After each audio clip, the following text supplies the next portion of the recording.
Hey, and welcome to Turo Fitness Podcast, a podcast for people who want to get no BS information about fitness and know that fitness is about so much more than losing scale weight. It's about feeling confident in your skin and empowered in your life. I'm your host, Turo Virta, personal trainer, strength and nutrition coach, and most of all, a husband of my beautiful wife, Miriam. Each week, my guests and me will give you some no BS fitness tips and motivate you to take action in your own personal fitness journey as we talk about nutrition, exercise, mindset, personal development, and executing in life with enjoyable but still effective strategies. If your goal is to look better, feel and be strong and experience transformation from inside out, you, my friend, are in the right place. Thank you for jumping in, and now let's jump into today's episode. In today's Turo Fitness podcast, I talk about the biggest mistake someone over 40 can do in their workouts. And this is some topic what I recently asked in Threads, which is kind of old Twitter now, and I have been there pretty active, I would say, and I love to have this kind of conversation. And I asked this question from people, and it got over 50,000 views, and more than 100 people commented within first 14 hours. So there's a big cap or big demand on this topic, and I'm going to share all these results and my opinions. What are the biggest mistakes? So let's get right into the topic. And mistake number one is ignoring warm-ups and cool-down routines. So this is something what I personally didn't do so much, and I'm still kind of struggling with it. But especially doing some cool-downs, warm-ups, they should be a lot longer. And the reason is that older we are getting, you need to do this work because you are having a lot greater risk of injuries. And also these warm-ups, cool-downs, they are not only to prevent the risk of injury during the workout, but it's a great opportunity to do some kind of mobility work and stretches, which is another topic, but it's just basically time to do this kind of work, what you must do. Because if you don't do it, you are putting yourself in a higher risk of injury. And what is the worst thing what you can do is that you are injured all the time, that you can't work out. So these all reasons what I'm talking about, they are going to lead or you are going to put yourself in a higher risk of injury than possible benefits are from actually working out. So that, because there is no like that you are going to die or something, but it's more like that you put yourself in a higher risk of injury. And if you are injured, you can't work out. Obviously, your fitness is not going to improve. So these are all for that. And this is something from my experience, what I have worked, what I have learned, that especially someone over 40, I'm 42 myself. Have been doing this for mostly people with over 40 for the past decade. I'm lucky enough to call it my work. So some kind of view I have what have been the biggest mistakes, and this is that's why the topic is so interesting. So if number one is including warm-ups, what I posted in my thread, the biggest mistake what you can do is to not include some sort of resistance training or weight training into your routine. So this is something what most people are struggling, and it's something what I don't enjoy naturally myself either. I'm not the one who is like naturally enjoying lifting weights or getting some big pumps or going to the gym. No, I don't do it for just to be some gym guy, but I do it just for health benefits. And the reason why you must do it, or if you don't do it, you will have again a lot higher risk of injuries, lot higher. You are most likely going to gain some weight. You will have some weight management issues as you probably know, when we are turning 30, 35, we are starting to lose muscle mass. And that is leading that our BMR, so basal metabolic rate, amount of calories what you need when you are don't do anything, when you don't exercise, when you are just resting, what your body basically needs to keep your life, it's going to decline.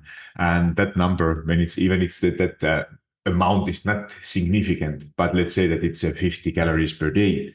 So that is 350 calories per week. And if you think it for whole year, and that is declining for decades. So this is often those small changes is the reason why at some age, and women, of course, there is some menopause, there is it matters, of course, too. But all these combined with a little bit maybe busier life, having a little bit more enjoyment, decline in your muscle mass, in your BMR, and suddenly you are seeing that doing the same things what you have done before, suddenly you are gaining weight, and you are not eating any different, or you think that there is no big difference, but it might be the reason that you have actually lost muscle mass and you are not doing some resistance training. So not doing some kind of strength training is definitely that was my number one.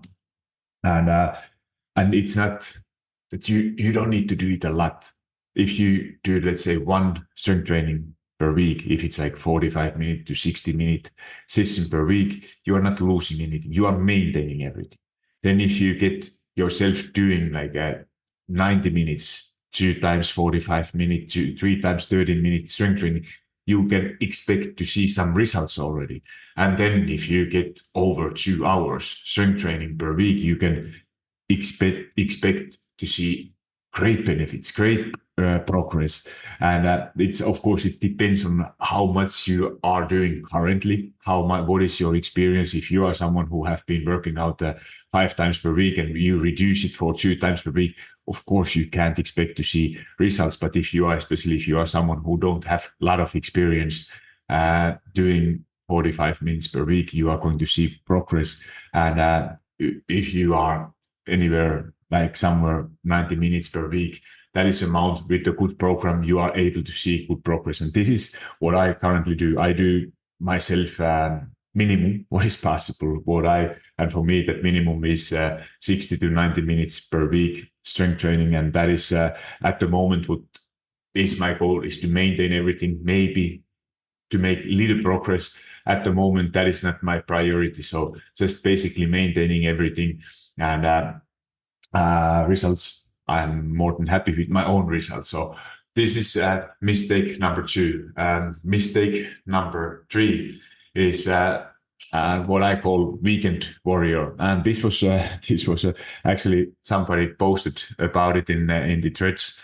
And I talked with last weekend with one of my friends who's a physical therapist, physiotherapist, and he said that the biggest client group what they have are 40 plus men who decide to go to do some sport for once in a week. And the worst thing what you could be doing that you haven't done for anything, and then you join for a league to play soccer or football or something once in a week just with your friends to have fun, and you think that you are doing sport. Like, I understand I love playing hockey myself with the free time. It's once in a week or 2-3 times in a month. It's not that you get great shape. It's more like being together with the friends, having a beer after a game.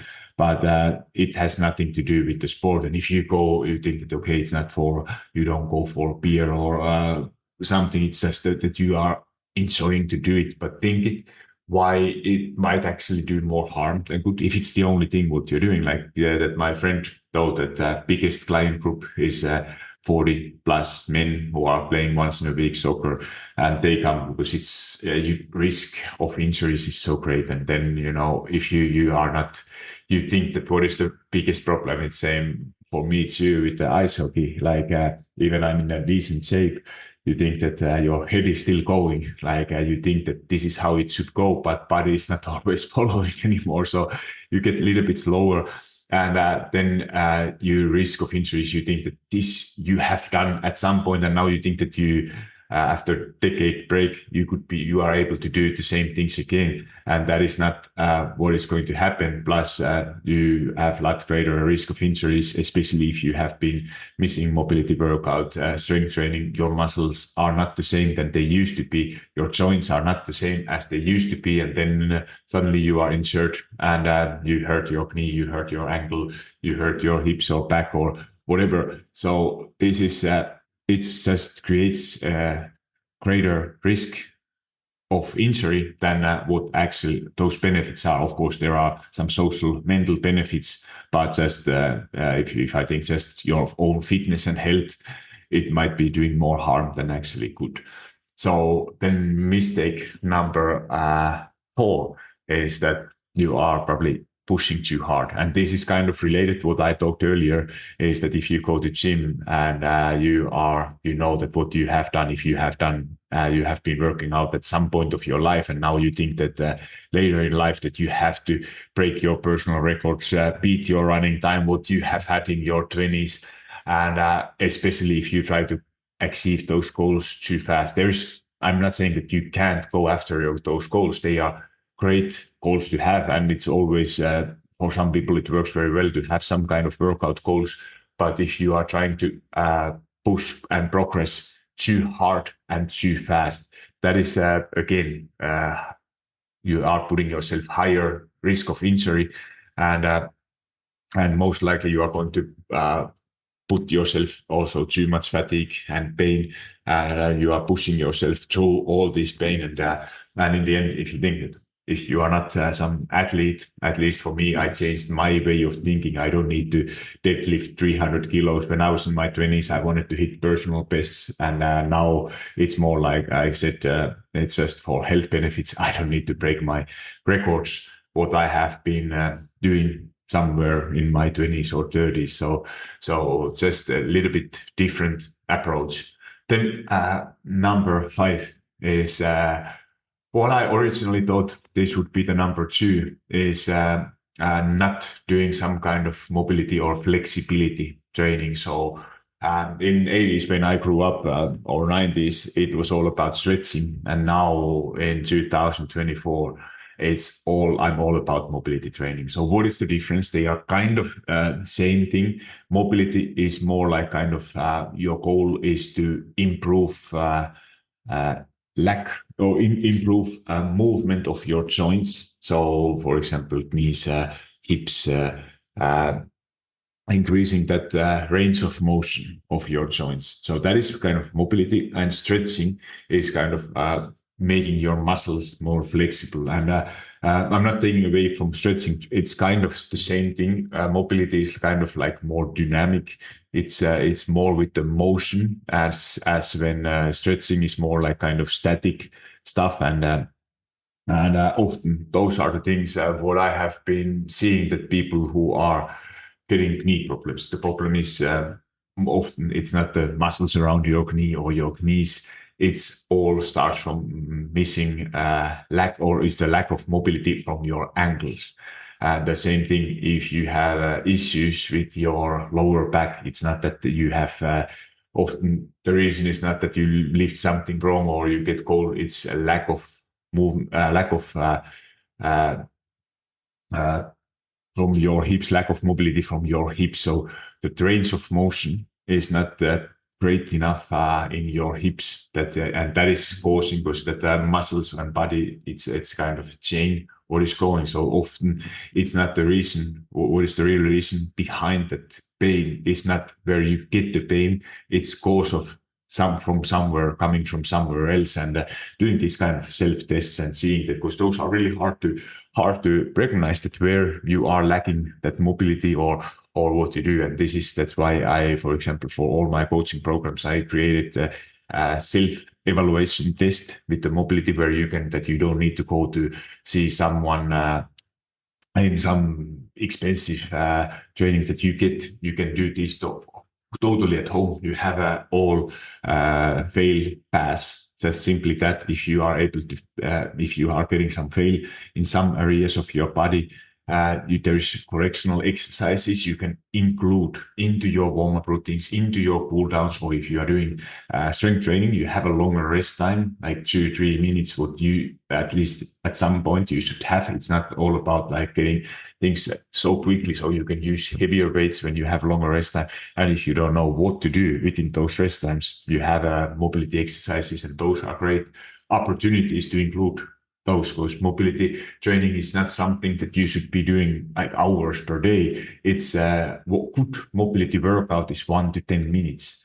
And more often, what is the most important thing is to do it often. So that's why those cool downs, and what I do myself too, I include all this kind of stuff into my warm-ups during my rest time or doing cool down. It's just 1-2 exercises for joints that I'm struggling. So for me personally, where I struggle is my wrist mobility and in my hips, other side of my hips. Like I used to play ice hockey, and I think that is my hockey sticks were way too stiff, and that caused me that my wrists, they were hurting a lot. Now they are improving, but still there is a missing mobility. And now with the consistent work, I have improved it a lot. And it's the same thing with the hips. So because ice hockey is so one-sided sport, and because of that,